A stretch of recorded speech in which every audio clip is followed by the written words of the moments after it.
পেরিয়ে গেছে, এখন 9:45 মতো বাজে। আজকে এত বেলাতে বিছানা উঠাচ্ছি, কারণ ছেলে পড়তে বসেছিল, তো ওই রকমই ছিল, উঠানো হয়নি।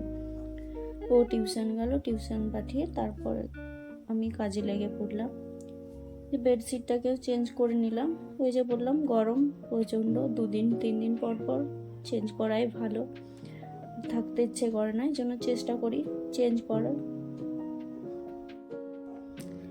আর কোনো কোনো দিকে প্রচণ্ড বৃষ্টি হচ্ছে, কিন্তু আমাদের এখানে সেরকম বৃষ্টি নেই। আর গরম, এত গরম পড়েছে যে গ্রীষ্মকাল না বর্ষাকাল সেটাই বোঝা যাচ্ছে না। তো যাই হোক, এদিকে আমার বিছানাটা পুরো পরিষ্কার করা হয়ে গেছে।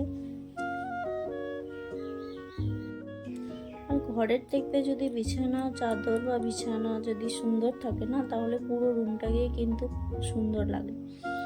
আর এটা যদি খারাপ থাকে তো আর কিছু বলারই নেই, তো কোনোটাই ভালো লাগে না, তুমি যতই গোছাও না কেন কোনোভাবেই ভালো হবে না।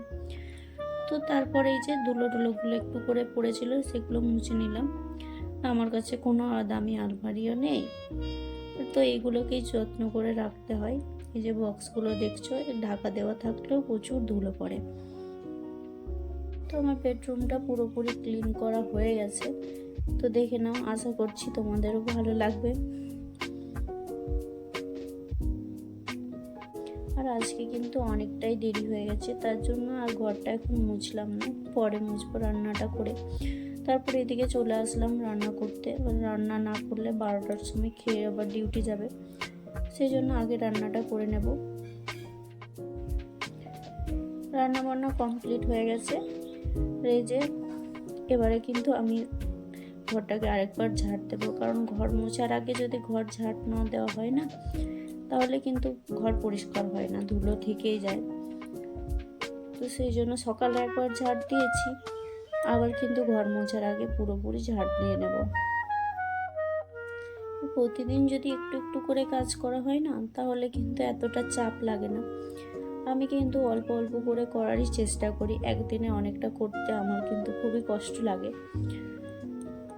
তারপর চলে আসলাম এদিকে রুমটাতে। আর এই দেখো, এখানে বাচ্চার খেলনা, ও তো খেলনাগুলোকে সবসময় নিচে ফেলবে, ধুলো লাগাবে, তো এই জন্য এখানটা বেশি করেই পরিষ্কার করতে হয়। আর যেগুলো টুকিটাকি এক্সট্রা ছিল সেগুলো কিন্তু আমি বক্সের মধ্যে ভরে দিলাম, খালি করে দিলাম।